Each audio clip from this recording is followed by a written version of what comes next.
Awiting pamasko. Ang lahat ay nasasabik na ang Pasko ay malapit na. Ang lahat ng mga bata ay kumakanta at sumasayaw ng masaya. Lahat ng tao maliban sa isang kuripot, si Ginoong Ebenezer Scrooge. Naninirahan siyang mag-isa sa isang malaking bahay, sa isang magiliw na bayan. Ngunit siya ang pinakasumpungin na tao sa paligid. Sinisigawan ni Ginoong Scrooge ang mga bata at sasabihan ang mga ito na huwag maglaro malapit sa kanyang bintana. Kapag ang mga tao ay kumakanta ng mga awiting pamasko sa ilalim ng kanyang bintana, siya ay sumisigaw ng, "Tumahimik kayong lahat! Lumayo kayo sa aking bahay!" Siya ay napakatuso at pera lamang ang iniisip niya. Si Ginoong Scrooge ay napakabastos sa mga tao at hindi kailanman tumulong sa mga nangangailangan. Maaari po bang tulungan ninyo ako, sir? Maaari po bang barihan niyo ang $1 na ito? Gusto ko sanang bumili ng candy para sa aking maliit na kapatid na babae. "Bakit kita tutulungan?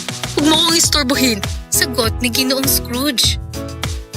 Madalas siyang lumilibot sa bayan at nangiinis ng mga tao. At maraming tao ang ayaw na lumapit sa kanya. Si Ginoong Scrooge ay walang mga kaibigan. Nang desperas na ng Pasko, ang lahat ay abala sa paghahanda para sa Kapaskuhan.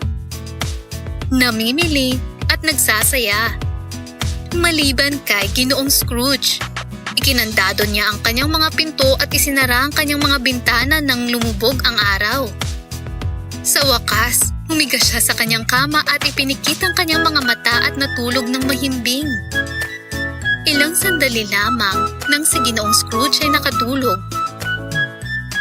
Nung biglang, ang espiritu ng nakalipas na Pasko ay lumitaw sa harapan ni Ginoong Scrooge. "Sino ka? Anong kailangan mo?" tanong ni Ginoong Scrooge.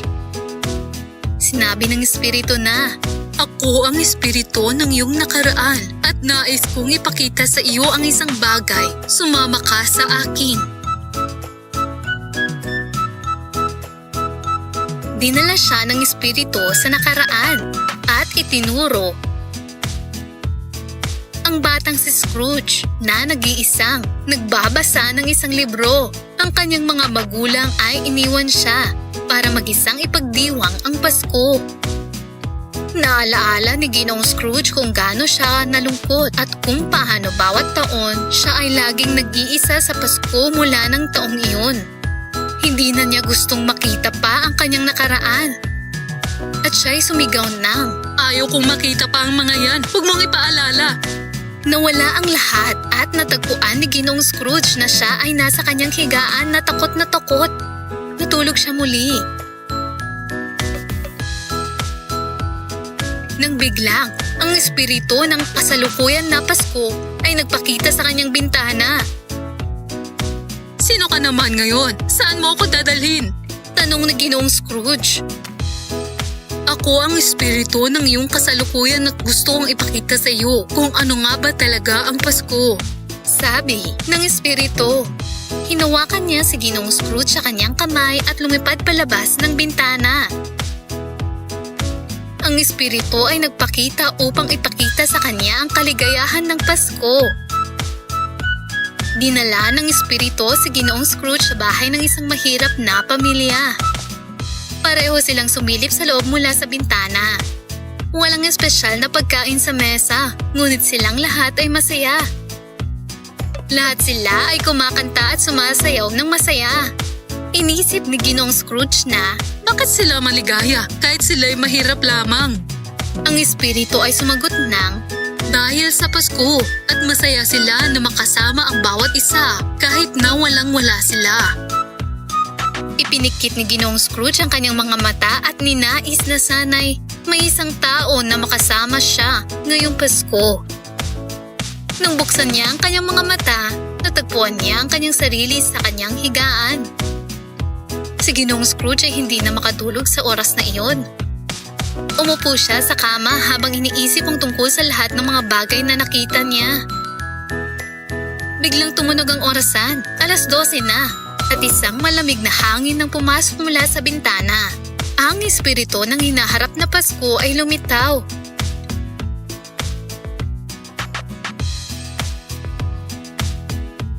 Si Ginoong Scrooge at ang espiritu ay nakarating sa isang libing.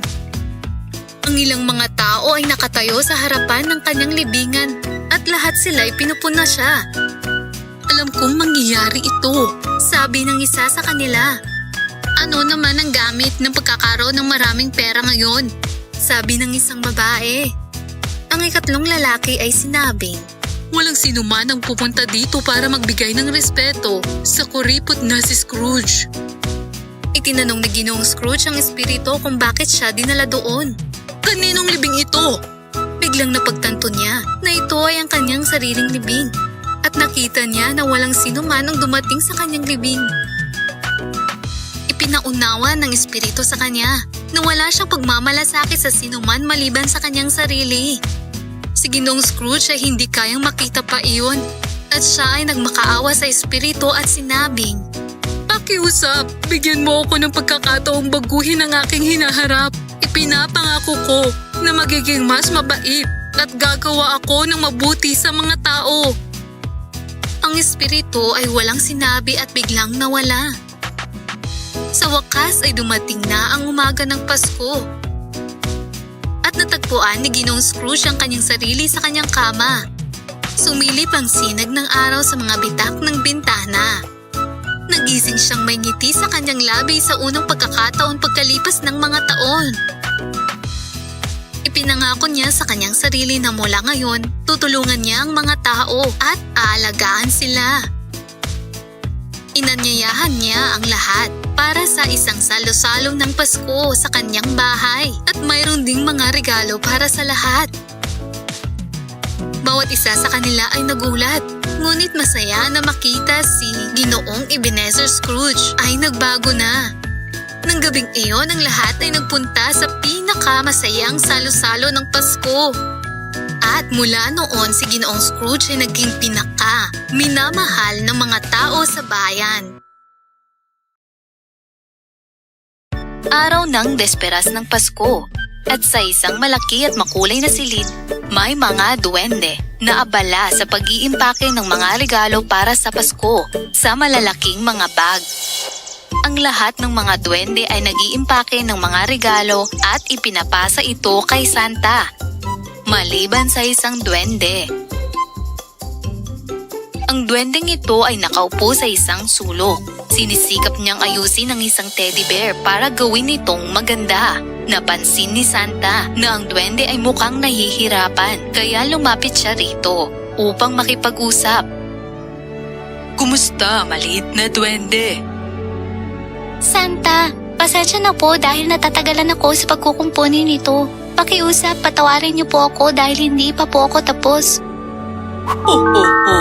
Aking malambing at maliit na duwende. Kung gagawin mo ito gamit ang iyong buong puso, alam ko na maaari mong matapos ang trabaho ng isang iglap lamang.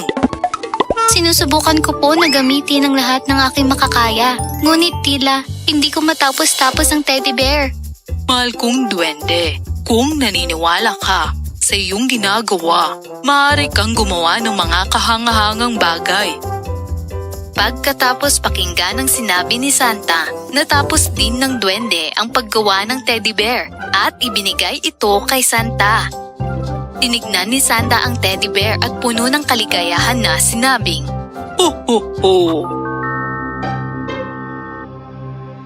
Kinuha niya ang regalo at sumakay sa kanyang kareta.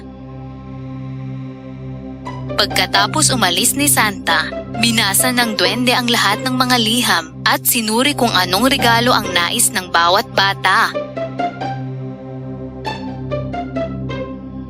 Kabilang sa lahat ng mga liham ng kahilingan ay isang liham na tila naiiba. Mayroong napakahabang kahilingang nakasulat sa liham na ito. Dinala ng duwende ang napakahabang piraso ng liham sa gitna ng silid at sinimulang basahin ang kahilingan na nakasulat dito. Mahal kong Santa, ang pangalan ko ay Jan. Ako ay 65 taong gulang na mananahi. Bawat taon sa araw ng Pasko, binibigyan ko ang aking asawang si Bella ng isang banana caramel Christmas cake. Sa taong ito, kailangan ko ang tulong mo para mabigyan siya ng regalo ngayong Pasko. Ito ang tangi kong hiling at inaasahan kong matutupad mo ito para sa akin. Matapos pakinggan ang hiling na ginawa ng matandang lalaki, nadama ng mga duwende ang pagmamahal at pag-aaruga ng mananahi sa kanyang asawa. Gustong-gusto nilang tulungan siya. Kasabay niyon ay nakabalik na si Santa. Siya ay pumasok sa silid at ipinakita sa kanya ng mga duwende ang liham.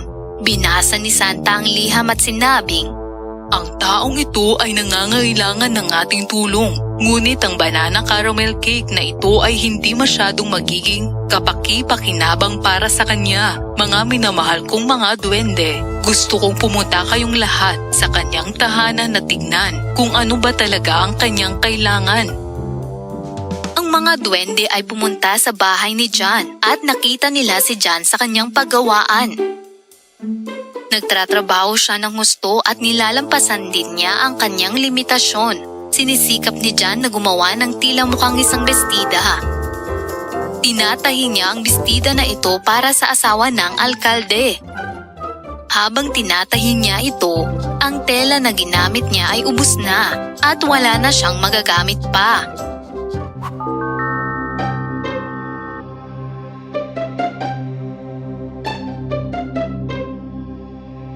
Oh Panginoon, paano ko tatapusin ang paggawa ng bestidang ito? Wala ng tela. Wala akong pera para bumili ng bagong tela. Ano ang ibibigay ko kay Bella ngayong Pasko kung hindi ko maibebenta ang bestidang ito? Naging malungkot si John at hindi na niya alam kung ano ang kanyang gagawin. Lumong-lumo siyang pumunta sa kanyang kama at natulog. Nang gabing iyon, ang mga duwende ni Santa ay dahan-dahang pumasok sa bahay ni John at mabilis na sinimulang tahiin ang bestida. Ito ay magiging isang magandang bestida.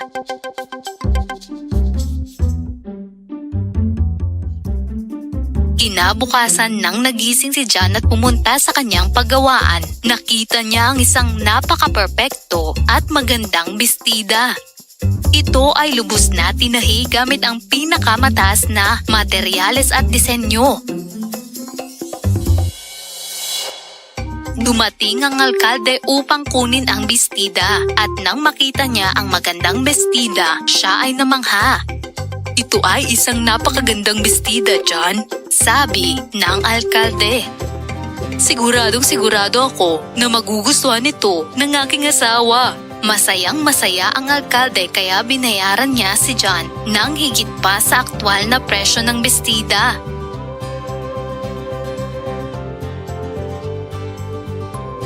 Nang makita ang magandang bestidang ito, gusto din ng mga tao sa bayan na magkaroon ng mga damit na gawa ng kagila-gilalas na mananahi. Ang mga tao'y dumating at pumila sa labas ng tindahan ni John. Napakaraming mga tao ang dumating at si John ay nangailangan ng tulong upang makapagtahi ng mas maraming damit. Dahil sa isang bestida, lumago ang negosyo ni John. Ngayon, siya at ang kanyang asawa ay mayaman at masayang mabubuhay magpakailanman.